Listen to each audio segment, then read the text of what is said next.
ओम शांति 3 मार्च 2026 प्रातः मुरली बाप दादा मधुबन।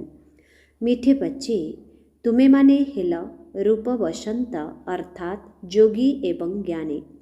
तुम मुखरु सर्वदा ज्ञानरत्न ही बाहरिबा उचित। जेतेबेले भी केही नुआ जिज्ञासु आसुछंती तांकु बाबांकर परिचय दियो। आजिर प्रश्न, निजर अवस्था को एकरस अर्थात स्थिर करिवार उपाय कौन?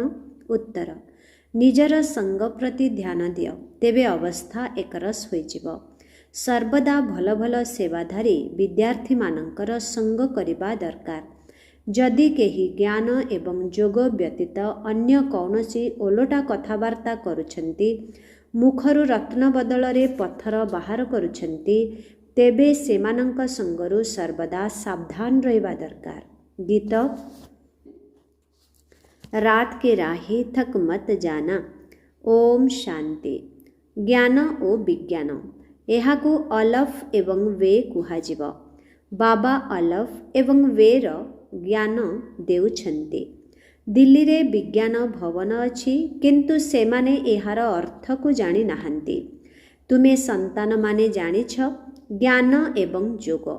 जोग द्वारा आमे पवित्र होइथाउ, ज्ञान द्वारा आमे दिव्य गुण धारण करिथाउ। आमे माने एबे सारा चक्र को जानि सारिछु।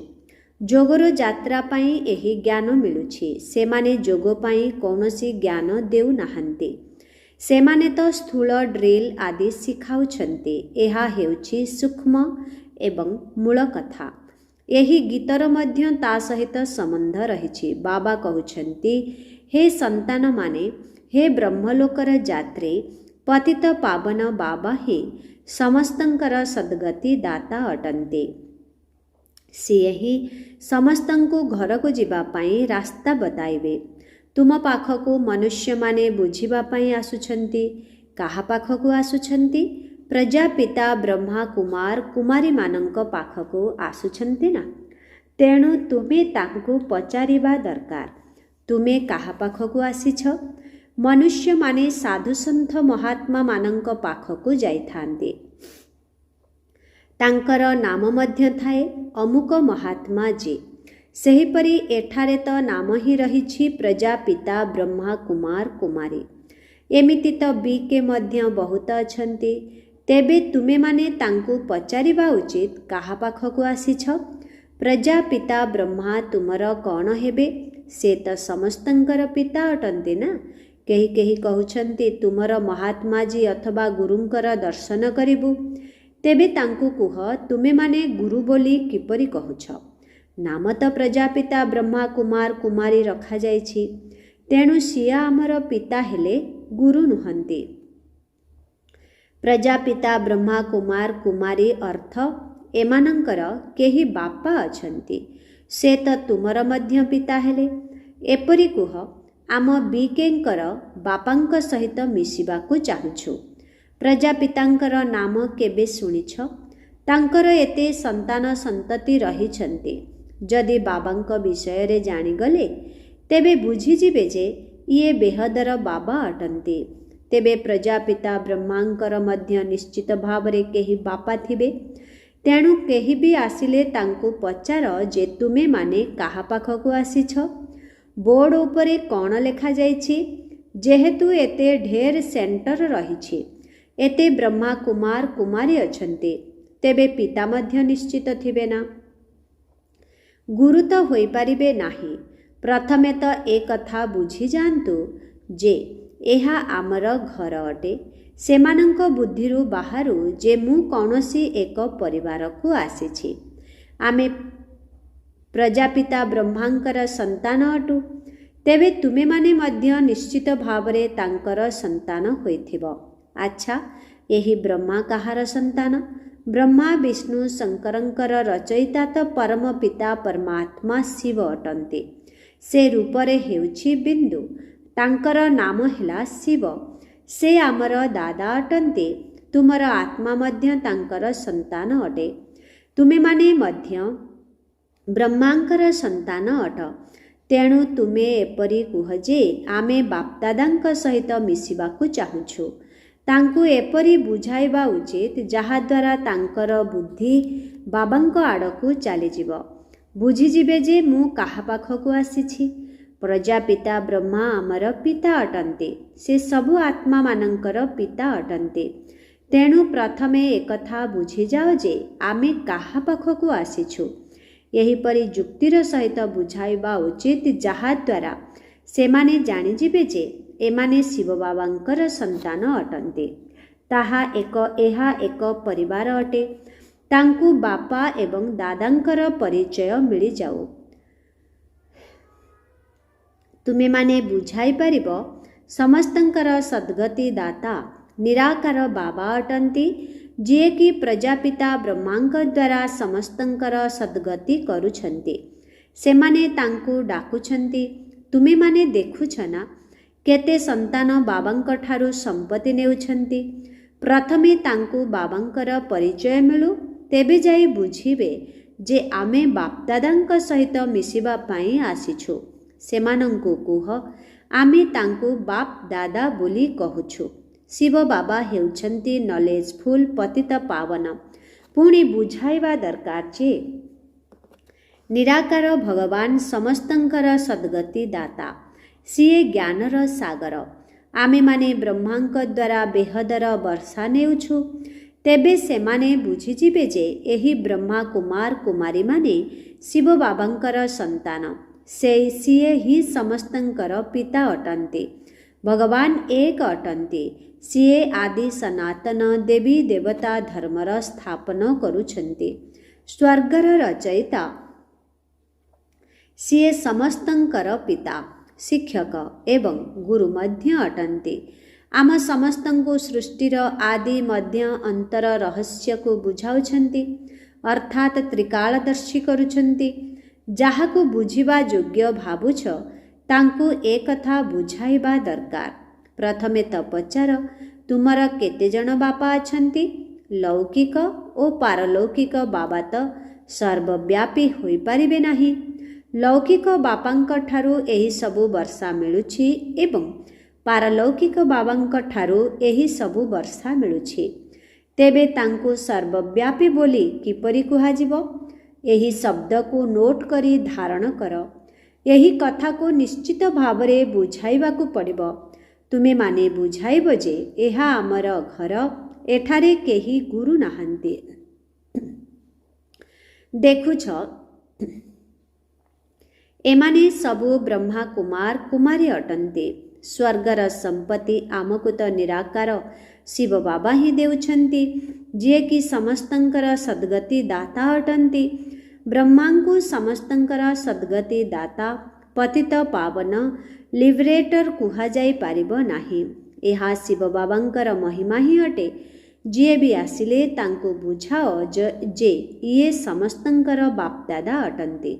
सेही बाबा ही स्वर्गर रचयिता अटन्ति। ब्रह्मांक द्वारा विष्णुपुरीर स्थापना करुछन्ति। तुमे एहिपरि काहाकू बुझाइले बाबांक पाखकू आसिबा दरकार पड़िबो नाही। सेमाने त अभ्यस्त होई जाइछन्ति। तेणु कहुछन्ति गुरुंकर दर्शन करिबो। भक्ति मार्गरे गुरुंकर बहुत महिमा करिथांती। वेद शास्त्र पढ़िबा, तीर्थ यात्रा करिबा से सबु गुरु माने ही सिखाई थांते। तुमे माने बुझाइबा उचित जे मनुष्य केबे भी गुरु होई पारिबे नाही। आमे ब्रह्मांकु मध्य गुरु बोली कहूनाऊ। सतगुरु त केवल जणे अटन्ते। कौनसी मनुष्य ज्ञानर सागर होई पारिबे नाही। सेमाने समस्ते भक्ति मार्गर शास्त्र आदि पढ़ी थांते। ताकु शास्त्रर ज्ञान कुहा जाउछि, जाहाकु दर्शन शास्त्र मध्य कुहा जाए। एठारे आमको ज्ञानर सागर बाबा पाठ पढ़ाउछन्ति। एहा आध्यात्मिक ज्ञान अटे। जदि ब्रह्मा विष्णु शंकरंकु मध्य ज्ञानर सागर कुहाजिब नाही, तेबे मनुष्य को किपरि कुहाजिब? मनुष्य केबे भी ज्ञानर अथॉरिटी होई पारिबे नाही। शास्त्रर अथॉरिटी मध्य परमपिता परमात्मा को ही कुहा जाउछि। शास्त्र रे दर्शा जाइछि, परमपिता परमात्मा ब्रह्मांक द्वारा सबु वेदशास्त्रर सारांश को बुझाउछन्ति। ବାବା କହୁଛନ୍ତି ମୋତେ କେହି ଜାଣି ହିଁ ନାହାନ୍ତି, ତେଣୁ ବର୍ଷା କେଉଁଠାରୁ ମିଳିବ? ବେହଦର ବାବାଙ୍କ ଠାରୁ ହିଁ ବେହଦର ବର୍ଷା ମିଳୁଛି। ଏବେ ଏହି ବାବା କ'ଣ କରୁଛନ୍ତି? ଏହା ହୋଲି ଏବଂ ଧୁରିଆ ହେଲା ନା? ଜ୍ଞାନ ଏବଂ ବିଜ୍ଞାନ କେବଳ ଦୁଇଟି ଶବ୍ଦ ରହିଛି। ବାବା ମନ୍ମନା ଭବର ମଧ୍ୟ ଜ୍ଞାନ ଦେଉଛନ୍ତି। ମୋତେ ମନେ ପକାଇଲେ ତୁମର ବିକର୍ମ ବିନାଶ ହେବ। ତେଣୁ ଏହି ଜ୍ଞାନ ବିଜ୍ଞାନ ହେଲା ହୋଲି ଓ ଧୁରିଆ। କିନ୍ତୁ ମନୁଷ୍ୟମାନଙ୍କ ପାଖରେ ଜ୍ଞାନ ନଥିବା କାରଣରୁ ପରସ୍ପର ମୁଖରେ ଧୂଳି ବୋଳୁଛନ୍ତି। ଏହିପରି ମଧ୍ୟ ଅଛନ୍ତି। ଏସବୁ କରିବା ଦ୍ୱାରା କାହାର ଗତି ସଦ୍ଗତି ହେଉନାହିଁ, ପରସ୍ପରର ମୁଖରେ କେବଳ ଧୂଳି ପକାଉଛନ୍ତି। ତେବେ ଜ୍ଞାନର ତୃତୀୟ ନେତ୍ର କାହା ପାଖରେ ବି ନାହିଁ। କେବଳ ମନଗଢ଼ା କଥା ସବୁ ଶୁଣି ଆସିଛନ୍ତି। ଏହାକୁ ଅନ୍ଧଶ୍ରଦ୍ଧା ବୋଲି କୁହାଯାଏ। ଏବେ ତୁମ ଆତ୍ମାମାନଙ୍କୁ ଜ୍ଞାନର ତୃତୀୟ ନେତ୍ର ମିଳିଛି। ତୁମ ସନ୍ତାନମାନଙ୍କୁ ବାବାଙ୍କ ଠାରୁ ବର୍ଷା ପ୍ରାପ୍ତି ପାଇଁ ରାୟ ଦେବାକୁ ହେବ। ତେବେ ସେମାନେ ଜାଣିପାରିବେ ତୁମେମାନେ ଏହି ବର୍ଷା ବା ବ୍ରହ୍ମାଙ୍କ ଦ୍ୱାରା ନେଉଛ। ଆଉ କାହା ଦ୍ୱାରା ଏହି ବର୍ଷା ମିଳିପାରିବ ନାହିଁ। ପ୍ରଜାପିତା ବ୍ରହ୍ମା, କୁମାର, କୁମାରୀ ସବୁ ସେଣ୍ଟରରେ ଏହି ନାମ ଲେଖାଯାଇଛି। ଯଦି ଗୀତା ପାଠଶାଳା ଲେଖିବ ତେବେ ସାଧାରଣ କଥା ହୋଇଯିବ। ଏବେ ତୁମେ BK ନାମ ଲେଖ, ତେବେ ତ ବାବାଙ୍କର ପରିଚୟ ଦେଇପାରିବ। ମନୁଷ୍ୟମାନେ BK ନାମ ଶୁଣି ଡରି ଯାଉଛନ୍ତି, ସେଥିପାଇଁ ଗୀତା ପାଠଶାଳା ନାମ ଲେଖୁଛନ୍ତି। କିନ୍ତୁ ଏଥିରେ ଡରିବାର କୌଣସି କଥା ନାହିଁ। ସେମାନଙ୍କୁ କୁହ ଏହା ହେଉଛି ଘର। ତୁମେ ଜାଣିଛ କି କାହା ଘରକୁ ଆସିଛ? ଏ ସମସ୍ତଙ୍କର ପିତା ହେଉଛନ୍ତି ପ୍ରଜାପିତା ବ୍ରହ୍ମା। ଭାରତବାସୀ ପ୍ରଜାପିତା ବ୍ରହ୍ମାଙ୍କୁ ମାନୁଛନ୍ତି। ଖ୍ରୀଷ୍ଟିଆନମାନେ ମଧ୍ୟ ବୁଝିଯାଇଛନ୍ତି ଯେ ଆଦିଦେବ ଏହି ସୃଷ୍ଟିକୁ ଆସିଥିଲେ, ଯାହାଙ୍କର ଏହି ମନୁଷ୍ୟ ବଂଶାବଳୀ ରହିଛି। ବାକି ସେମାନେ ଖ୍ରୀଷ୍ଟଙ୍କୁ ହିଁ ମାନିବେ। ସେମାନେ ଖ୍ରୀଷ୍ଟଙ୍କୁ ଏବଂ ବୁଦ୍ଧଙ୍କୁ ପିତା ବୋଲି ଭାବିଥାନ୍ତି। ତାଙ୍କର ବଂଶାବଳୀ ରହିଛି ନା। ବାସ୍ତବରେ ବାବା ବ୍ରହ୍ମାଙ୍କ ଦ୍ୱାରା ଆଦି ସନାତନ ଦେବୀ ଦେବତା ଧର୍ମର ସ୍ଥାପନା କରିଥିଲେ। ସେ ହୋଇଗଲେ ଗ୍ରେଟ୍ ଗ୍ରେଟ୍ ଗ୍ରାଣ୍ଡଫାଦର। ପ୍ରଥମେ ବାବାଙ୍କର ପରିଚୟ ଦେବାକୁ ହେବ। ସେମାନେ କହିବେ ଆମେ ତୁମର ବାବାଙ୍କ ସହିତ ମିଶିବାକୁ ଚାହୁଁଛୁ। ସେମାନଙ୍କୁ କୁହ ବର୍ଷା ଶିବ ବାବାଙ୍କ ଠାରୁ ମିଳୁଛି, ବ୍ରହ୍ମା ବାବାଙ୍କ ଠାରୁ ନୁହେଁ। ତୁମର ବାପା କିଏ? ଗୀତାର ଭଗବାନ କିଏ? ଆଦି ସନାତନ ଦେବୀ ଦେବତା ଧର୍ମର ସ୍ଥାପନା କିଏ କରିଥିଲେ? ବାପା ନାମ କହିବା ମାତ୍ରେ ବୁଝିଯିବେ ଯେ ଏମାନେ ସମସ୍ତେ ବ୍ରହ୍ମା, କୁମାର, କୁମାରୀ ଶିବ ବାବାଙ୍କର ସନ୍ତାନ ଅଟନ୍ତି। ଶିବ ବାବାଙ୍କ ଠାରୁ ବ୍ରହ୍ମା ଦ୍ୱାରା ଗତି ଅଥବା ସଦ୍ଗତିର ବର୍ଷା ମିଳୁଛି। ସେ ବର୍ତ୍ତମାନ ଆମର ଜୀବନ ମୁକ୍ତିର ବର୍ଷା ଦେଉଛନ୍ତି। ବାକି ସମସ୍ତେ ମୁକ୍ତିକୁ ଚାଲିଯିବେ। ଏହି ଜ୍ଞାନ ତୁମ ସନ୍ତାନମାନଙ୍କ ବୁଦ୍ଧିରେ ରହିବା ଉଚିତ। ଯଦି କେହି ବି ଆସୁଛନ୍ତି ତେବେ ତାଙ୍କୁ ବୁଝାଅ ଆପଣ କାହା ସହିତ ମିଶିବାକୁ ଚାହୁଁଛନ୍ତି। ସେ ତ ଆମ ଉଭୟଙ୍କର ପିତା ଅଟନ୍ତି, କୌଣସି ଗୁରୁ ଗୋସାଇଁ ନୁହନ୍ତି। ଏ କଥା ତ ତୁମେମାନେ ଜାଣିଛ। ଯେପରିକି ହୋଲି ଧୁରିଆ କରିଥାନ୍ତି, ନଚେତ୍ ହୋଲି ଧୁରିଆର କୌଣସି ଅର୍ଥ ବାହାରୁ ନାହିଁ। ଜ୍ଞାନ ଦ୍ୱାରା ଆତ୍ମା ରଙ୍ଗୀନ ହେଉଛି। ଆତ୍ମା ଏହି ଶରୀର ଭିତରେ ରହିଛି। ଯଦି ଆତ୍ମା ପବିତ୍ର ହେବ ତେବେ ଶରୀର ମଧ୍ୟ ପବିତ୍ର ମିଳିବ। ଏହି ଶରୀର ତ ପବିତ୍ର ନୁହେଁ, ଯାହାକି ସମାପ୍ତ ହୋଇଯିବ। ଜ୍ଞାନ ଗଙ୍ଗା ସ୍ନାନ କରି ଶରୀରକୁ କରାଇଥାନ୍ତି, କିନ୍ତୁ ପତିତରୁ ପାବନ ବାବାଙ୍କ ବ୍ୟତୀତ ଆଉ କେହି କରିପାରିବେ ନାହିଁ। ଆତ୍ମା ପତିତ ହେଉଛି, ତେଣୁ ପାଣିର ସ୍ନାନରେ ପାବନ ହୋଇପାରିବ ନାହିଁ।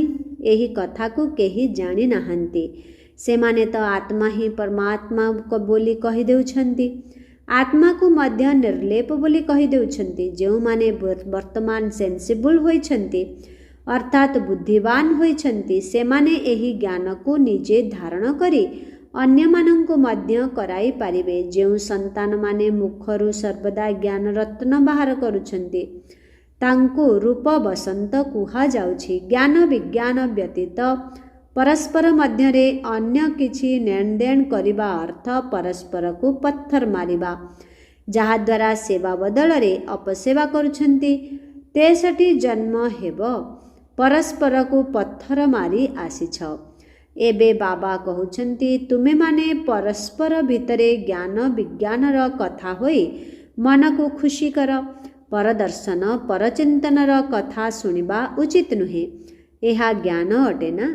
ସାରା ଦୁନିଆ ତ ପରସ୍ପରକୁ ପଥର ମାରୁଛନ୍ତି, ଅର୍ଥାତ୍ ପରସ୍ପରକୁ ଦୁଃଖ ଦେଉଛନ୍ତି। ତୁମେ ସନ୍ତାନମାନେ ତ ରୂପ ବସନ୍ତ ଅଟ। ତୁମକୁ ଜ୍ଞାନ ବିଜ୍ଞାନର କଥା ବ୍ୟତୀତ ଅନ୍ୟ କିଛି ଶୁଣିବା ବା ଶୁଣାଇବା ଉଚିତ ନୁହେଁ। ଯିଏ ଓଲଟା କଥାବାର୍ତ୍ତା ହେଉଛନ୍ତି ତାଙ୍କର ସଙ୍ଗ ହିଁ ଖରାପ ଅଟେ। ଯିଏ ବହୁତ ସେବା କରୁଛନ୍ତି ତାଙ୍କର ସଙ୍ଗ ତାରିବ। କେହି ବ୍ରାହ୍ମଣ ରୂପ ବସନ୍ତ ହୋଇଥାନ୍ତି ତ କେହି ବ୍ରାହ୍ମଣ ହୋଇ ପୁଣି ଓଲଟା ସିଧା କଥାବାର୍ତ୍ତା କରିଥାନ୍ତି। ଏପରିଙ୍କର ସଙ୍ଗ କରିବା ଉଚିତ ନୁହେଁ, ଯାହାଦ୍ୱାରା ଆହୁରି କ୍ଷତି ହୋଇଯିବ। ବାବା ବାରମ୍ବାର ସାବଧାନ କରାଉଛନ୍ତି, କେବେ ବି ପରସ୍ପର ମଧ୍ୟରେ ଓଲଟା ସିଧା କଥା ହୁଅ ନାହିଁ, ନଚେତ୍ ନିଜର ଏବଂ ଅନ୍ୟମାନଙ୍କର ମଧ୍ୟ ସତ୍ୟାନାଶ କରିଦେବ, ପୁଣି ପଦ ମଧ୍ୟ ଭ୍ରଷ୍ଟ ହୋଇଯିବ। ବାବା କେତେ ସହଜରେ ଶୁଣାଉଛନ୍ତି। ସଉକ ରହିବା ଉଚିତ ଯେ ବାବା ଆମେ ଯାଇ ବହୁତଙ୍କୁ ଏହି ଜ୍ଞାନ ଦେବୁ। ତୁମେମାନେ ହିଁ ବାବାଙ୍କର ସଚ୍ଚା ସନ୍ତାନ ଅଟ।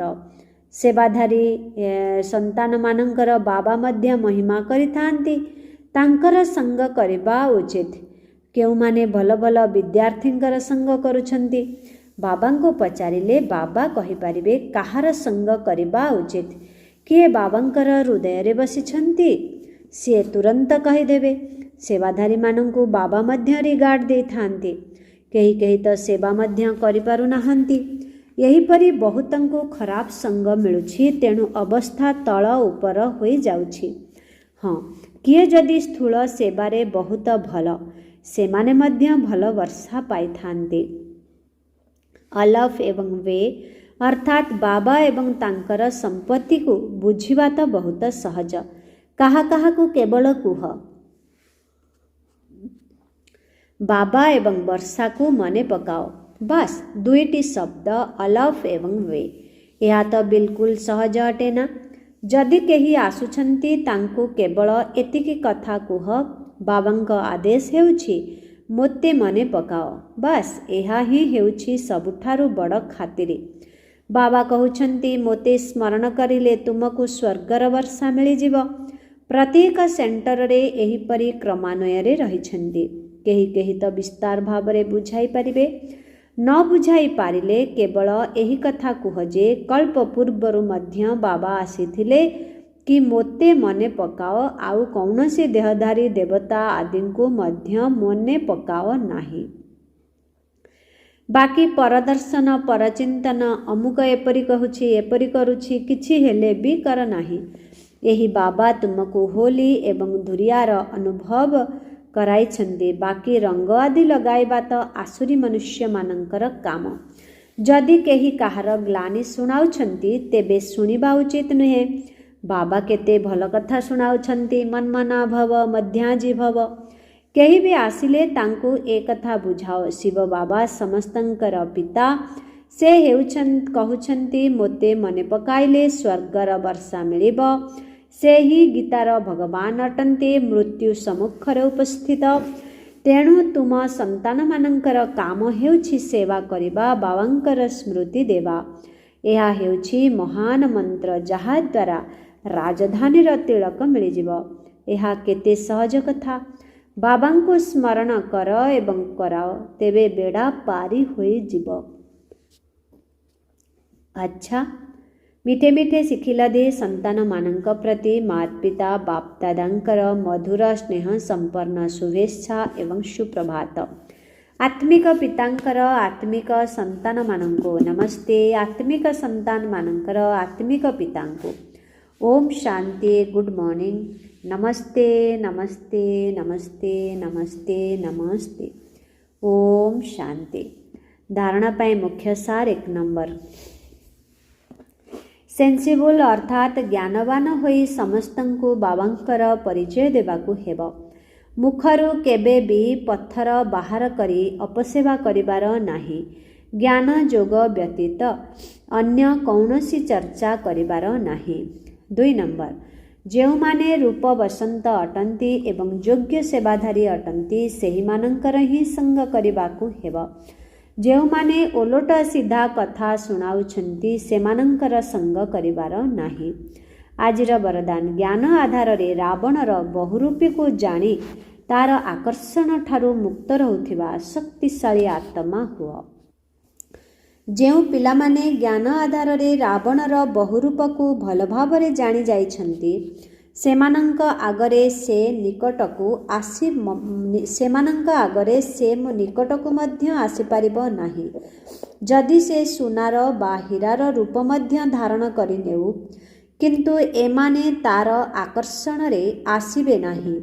एहीपरि प्रकृत सीता होई मर्यादार सीमारेखा मध्यरे रहिबार लक्ष्य रखी शक्तिशाली आत्मा हुआ, जहा द्वारा रावणर अनेक प्रकारर सेना तुम उपरे आक्रमण करिबा परिवर्ते तुमर सहयोगी होइजिवे।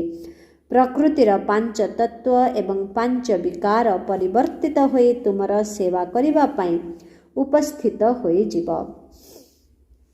आज रे स्लोगन, जदि सेवा क्षेत्र रे सफलता प्राप्त करिबाकू चाहुछ तेबे निर्माणचित हेबार विशेषता को धारण कर। ओम शांति। अव्यक्त इशारा, निश्चयर मूलदुआ को मजबूत करी सर्वदा निर्भय एवं निश्चिंत रुह। विजयी हेबार मूलदुआ हेला निश्चय। जदि एही मूलदुआ मजबूत थिबो तेबे ब्राह्मण जीवन रूपी भवन केबे भी हलचल होई पारिबो नाही। तेणु सर्वदा निश्चिंत स्थिति रे रहिबो। जदि मूलदुआ दुर्बल थिबो तेबे छोटिया छोटिया तोफानटिए आसिले बा टिकिए भूमिकंप हेले भय लागिब जे मोर एही भवनटी टली पड़िब नाही तो बा फाट होइजिब नाही तो। तेणु निश्चयर मूलदुआ जदि मजबूत थिबो तेबे निर्भय एवं निश्चिंत रहिब। ओम शांति।